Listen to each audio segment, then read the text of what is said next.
Alors ici, c'est la maquette que j'ai faite quand j'étais à Marseille. J'ai voulu faire un envol, c'est-à-dire un envol de la jeunesse au monde des adultes.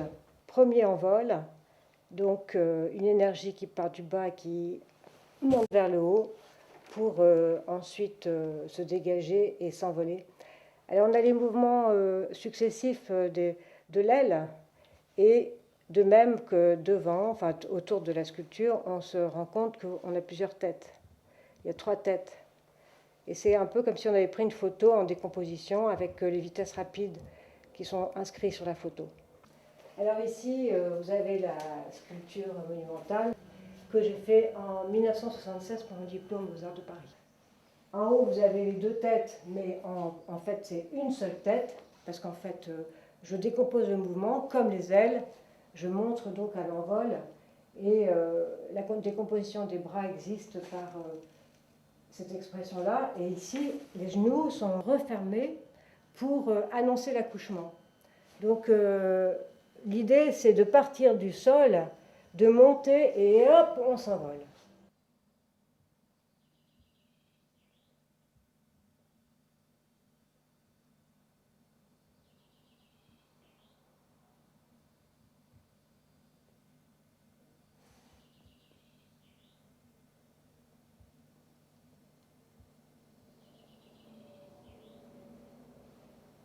Voilà, là, je vais vous montrer la mémoire. C'est un sujet qui me parle beaucoup parce qu'en fait, je pense à cette fin du monde éventuelle. Et j'ai voulu montrer une mémoire totem, c'est-à-dire 2 personnages qui se répondent, avec l'idée de ce que j'ai vu à Pompéi, c'est-à-dire l'humain arrêté dans son mouvement. Et c'est comme ça que j'ai pensé faire des vertèbres avec des formes intervertébrales. J'ai voulu donc signifier l'ensemble de ce qui nous resterait, c'est-à-dire l'humain, les traces de l'humain, le bois, les racines, le végétal. Et puis évidemment, là c'est assez incroyable, ce sont les os iliaques. L'os de la naissance, l'os qui nous permet de tenir debout. Ce bois s'apparente aussi à l'idée de la terre. On pourrait être là sur cette terre et regarder à travers la distance, la mer qui est tout autour. Et j'ai aimé ces découpages justement pour ce côté un peu rocheux.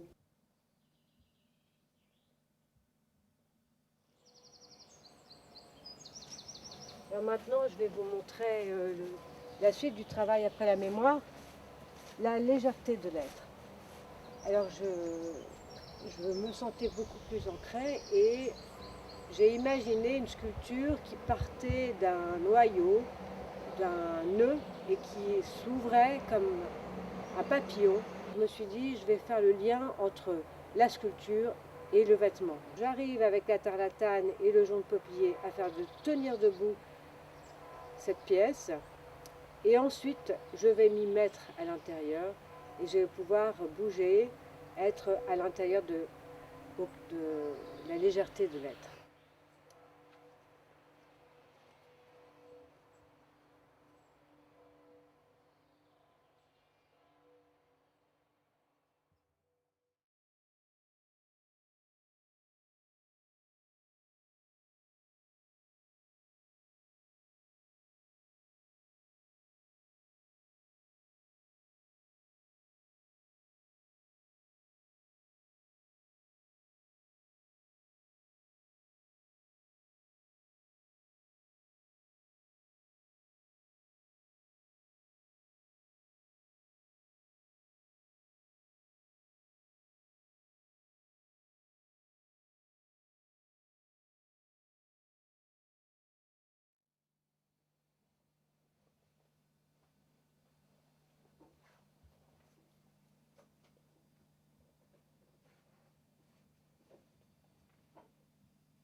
vais vous montrer une sculpture en inox au cœur de l'être.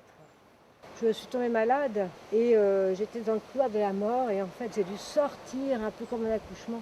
Une force de l'intérieur me recentrait sur moi pour ensuite m'ouvrir à la vie. Et c'est ce que j'ai exprimé dans cette sculpture. C'est-à-dire une concentration par cette forme et puis l'ouverture au vent. Et elle tourne grâce à des roulements à billes.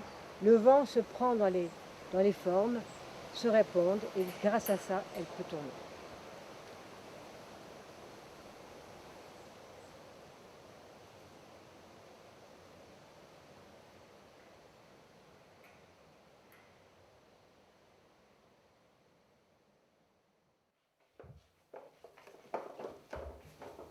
Alors là, c'est la robe d'eucalyptus, le flux et le reflux. Donc après être sortie de l'hôpital, eh bien, j'ai enfin retrouvé ma peau. Et j'ai voulu laisser un témoignage des traces de massage que j'ai reçues pour enfin me dire que ma peau était quelque chose de sensible par rapport à l'intérieur de mon corps qui était que souffrance. Alors après, j'ai fait un travail qui est encore de l'eucalyptus, mais là, c'est plus les feuilles d'eucalyptus, c'est l'écorce. Je regardais les eucalyptus et puis je me disais, mais dans le fond, c'est fabuleux de voir cet arbre presque blanc perdre son écorce.